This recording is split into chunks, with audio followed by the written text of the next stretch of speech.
you're about to see, you probably won't believe at first, but we're going to show you the actual facts and the evidence, both on Google Earth, documents, photographs, and you'll see it all with your own eyes.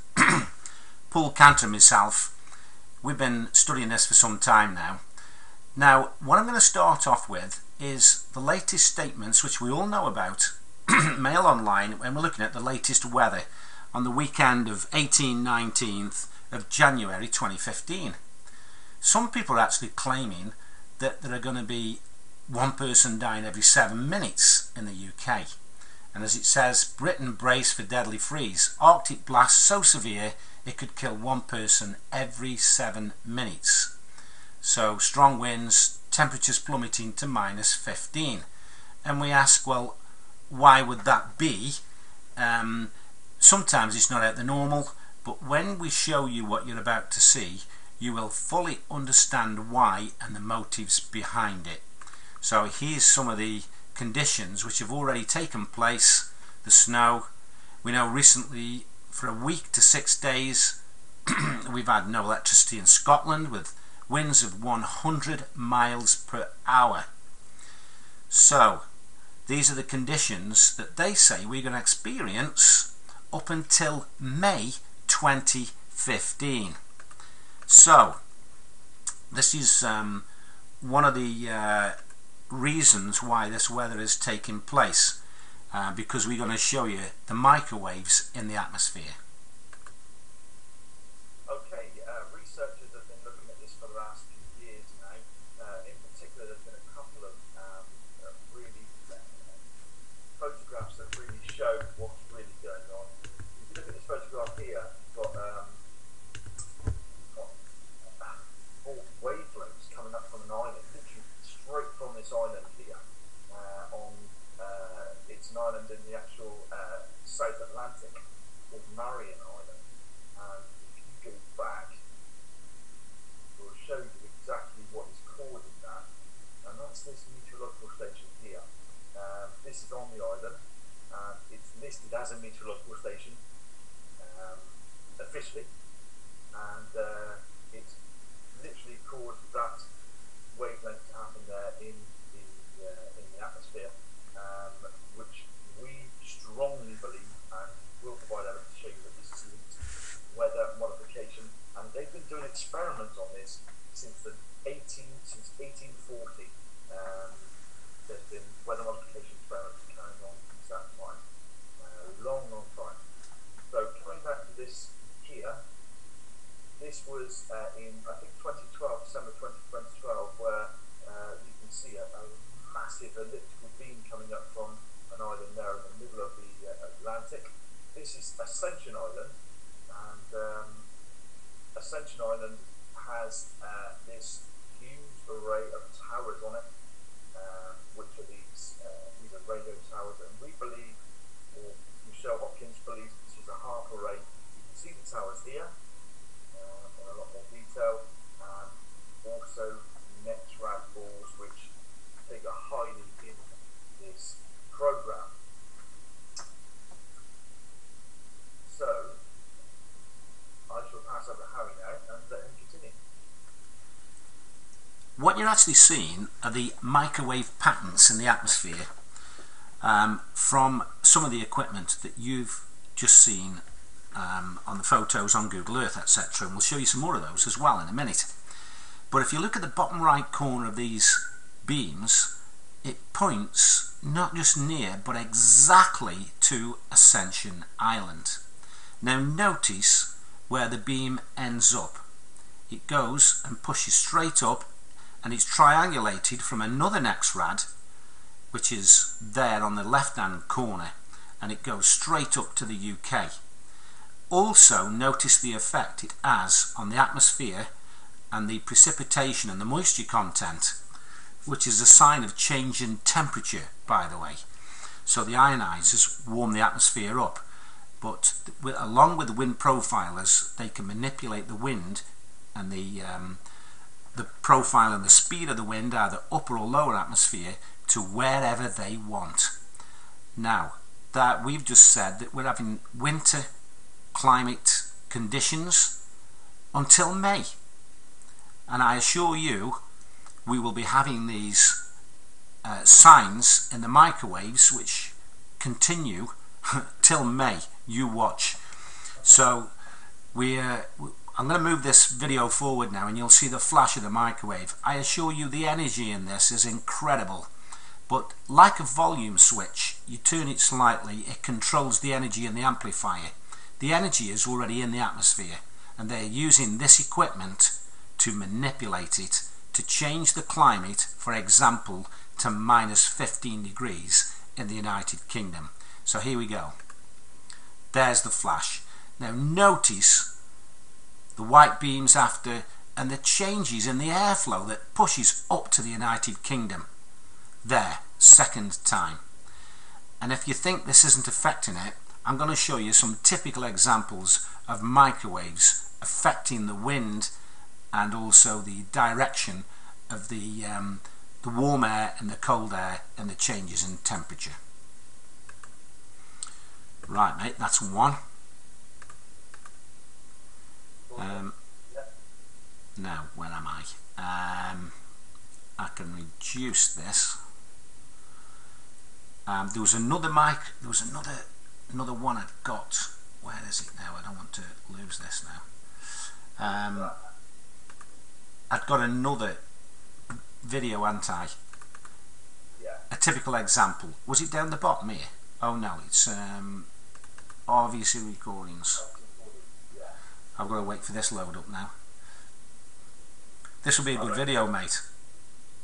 Harry, Yeah. you should record the global one every day so we can keep a copy of it. Yes. Yeah.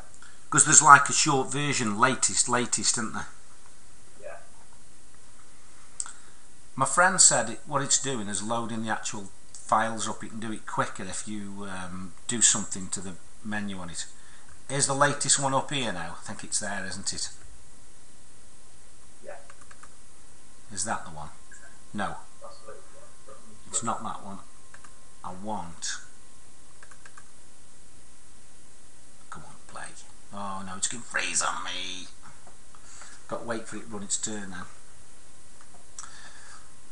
We haven't done one on Australia yet either. I might finish on that one. Oh mate, I've locked. Oh, no way. Ah. Oh. You got that?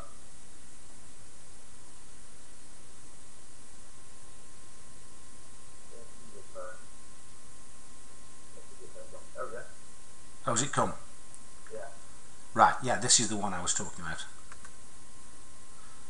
Flashes, spins. So I'll put that back. Yeah, that's the one. Going. What I want you to do is look down the bottom left hand corner between 60, 50 and 40 and across 20, 30, 40. That section of square there. You'll see an energy beam working that section and causing an anti-clockwise rotation in the atmosphere. Here we go.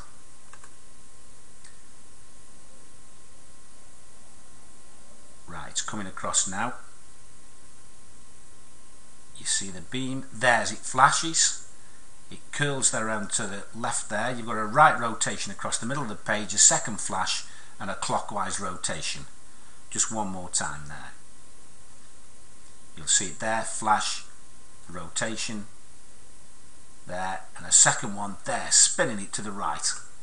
That is incredible, and this is the sort of technology they have today to manipulate the weather. Now there's a reason why we're saying this, because I attended a conference in Berlin, but before I go into the details of that, we'll show you the final equipment that they use on the island live on Google Earth. Yeah. Right, Paul Cantor's just going to explain where these are and what they are. Paul. Right, okay, so we've got an air base on Ascension Island, which is in the centre of the Atlantic, South Atlantic, and is where that beam literally pointed to and came from, that came right up over the UK. So you've got here, you've got on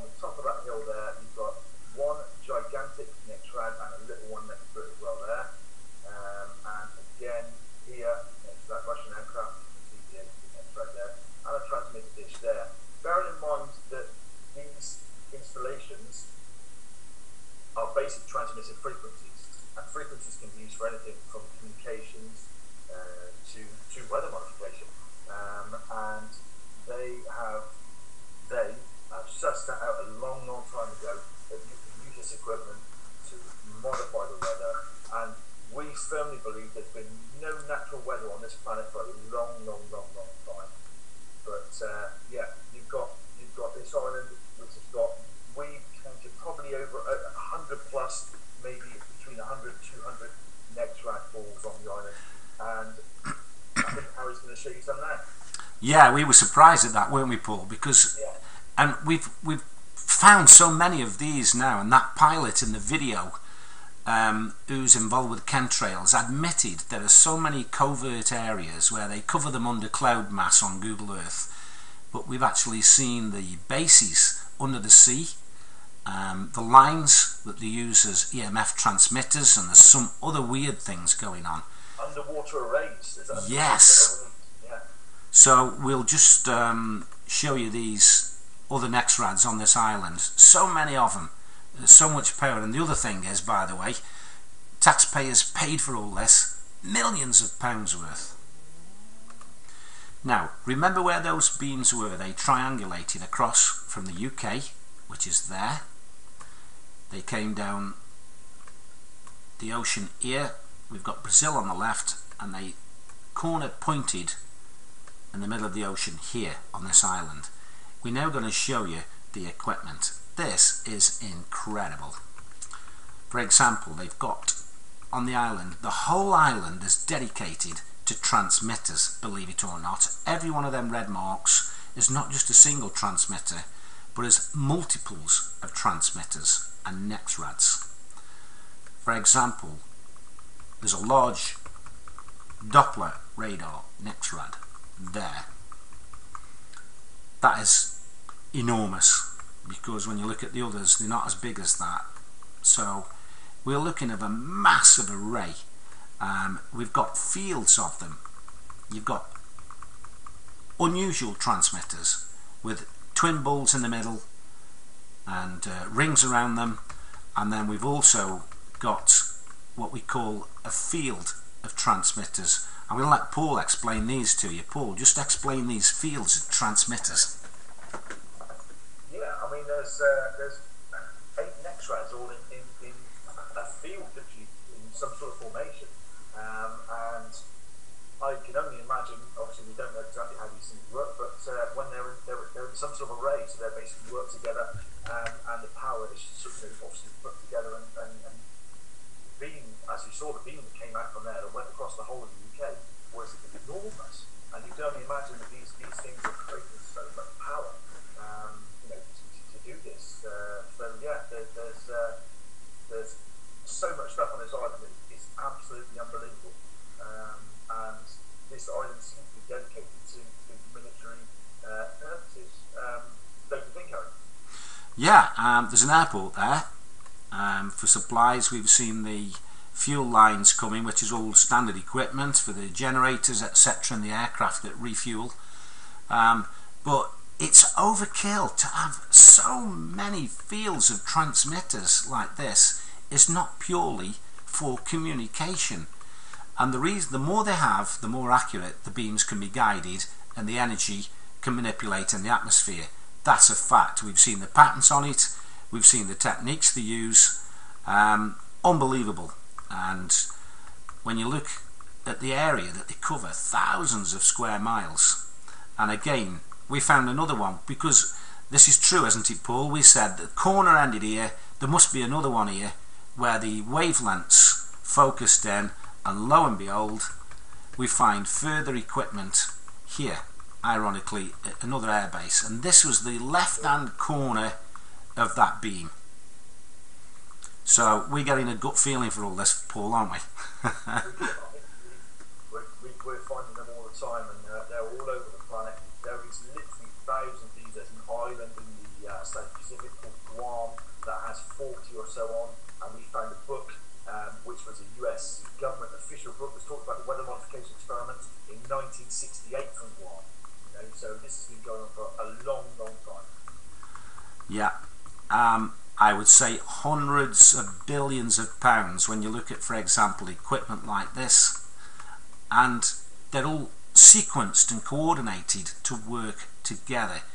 So imagine 200 to 300 of these being linked together to manipulate the weather, lift and ionize the atmosphere, and no wonder they can turn around and say, we are going to have Arctic conditions until May 2015, and we know why, because they are pressing the bloody button. That's why. But just to show you the guy who's a transhumanist at the exhibition and the conference at Critical Discussions in Berlin, I personally was there. So he actually mentioned that we will experience in 2015 extreme weather conditions, and I thought, well, how do they know that? Well, we've just told you how they know that, and this is the panic that they're trying to induce to force climate change viewpoints of we've got to act. If we don't act, as he said, and I'll show you in a second, he said this at the Natural History Museum in front of a 34-foot dinosaur. Yeah, I'll just show you this here. Jermaine Cascio was one of the lecturers at the, believe it or not, Geoengineering Conference and Climate Change, and he's a transhumanist. The guy, I saw him live with my own eyes talking about how inadequate the human race is and how it needs to be modified to make it so it can cope. The real agenda is total control of the human race, yeah, through chemtrails, through manipulating the DNA in the body, and a host of other things that if I told you now you probably wouldn't believe me.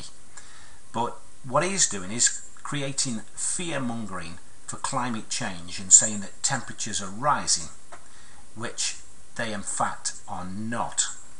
The Earth is not about to go through a climatic change because temperatures are rising, because they haven't risen for only 19 years.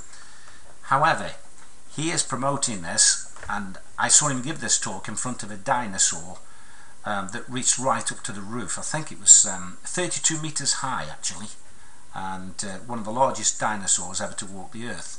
So this is what Jermaine Cascio actually said. This is Jermaine Cascio.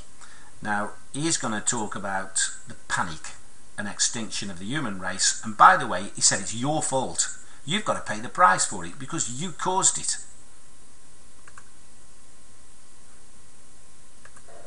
To the ability of 7+ billion people to survive, and the dangers from global temperatures rising by 5 or more degrees in the course of just a century, an increase so fast in geologic terms that it seems like humanity is somehow the warming equivalent of an asteroid.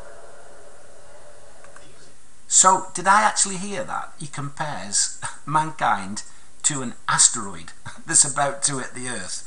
So, blaming humankind for their actions, but I'll just let him finish off. Dangers will simply make it impossible for human civilization to continue along its current path.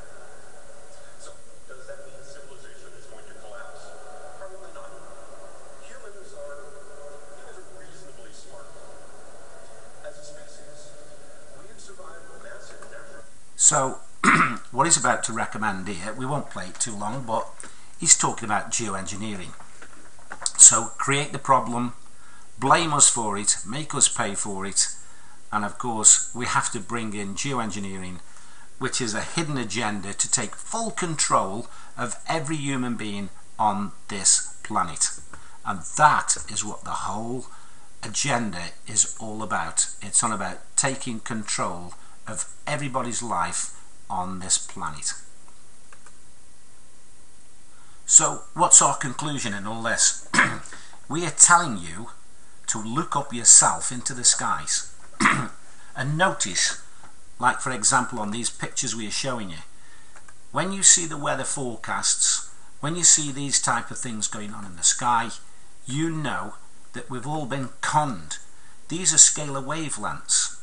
These are the equipment that we've shown you. This is what it produces, and it's every country. It's not just the United Kingdom. So these are never in anybody's lifetime being classed as natural. So why are we seeing them now in the skies today?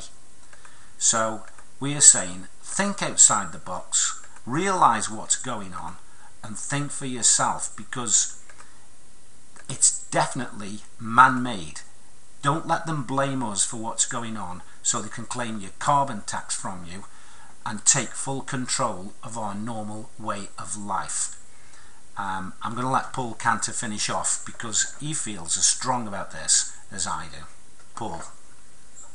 Yes, Harry, I do feel strongly about this. And here is a perfect example of wavelengths in the cloud pushing a weather system around. As you can see there, there's straight wavelengths, there's sawtooth ones there. That is not natural, that is far from natural, and it looks like it's actually contributing towards that weather system. You can see these all over the planet. If you look at NASA World View, you can see these wavelengths all over the planet. And we encourage you to do your own research, have a look at this for yourself. Don't just take our word for it. You can see for yourself from these pictures. There's a net track there with a huge colours all in the sky behind there, looking totally unnatural. And just basically look this up for yourself. And we've done a lot of research on this and found out loads of stuff. But maybe you can find out something else about it that we didn't know. But there's so much out there, and there's so many documents coming from official government documents from many, many years ago, which show they've been doing weather modification experiments, there's been weather modification treaties, there's weather modification conferences through the last decades, all dealing with weather modification. They are obsessed with owning the weather, and in fact there's a document called Owning the Weather by 2025, which is a US Air Force document. So they've been doing this for a long, long time, and everybody, please just look up and see what's going on. And finally, we're going to serve notice, and everybody in the country that's aware of this will be serving their own notices, giving this evidence, saying that if they don't do something about this to stop it, then the evidence will be held on account for a future court date, and this will be presented in court so that they will be prosecuted. That's a fact. So, yeah, this is the only way that this will end. Cambridge University, 13th and 14th of March 2015, Ken Caldera, David Keith, they're promoting solar radiation management. The chemtrails that you're seeing on jets like this, people are upset about it. It's time we did it in documentation and did legal proceedings so that we can actually tell them that we aren't going to put up with this crap that we see in the skies. These are lines that have been put there by aircraft for the deliberate manipulation of the weather, solar radiation management, blocking the sun out, and other hidden agendas. So Paul and myself strongly recommend that you go on the links that we give to you at the end of this video and download the letter and send in that you don't consent to geoengineering in any way, shape or form, and that you will hold the information for prosecution at any future day. And I know Paul agrees with me on that, don't you, Paul? I do indeed. Every single one of us on the planet is affected by this. Our children, our families are being literally poisoned slowly by all this toxic crap that's being sprayed above us into the sky. And I, for one, have had enough of it. And these letters are going to be like burning arrows into their system, into their agenda. So please, I urge you, take the letter, personalise it, send it to people in your area, the airlines, the aircraft authorities, the aviation authorities, and put them on notice. Tell them that we know what they're doing, and we're not going to consent. We do not consent to it, and we're not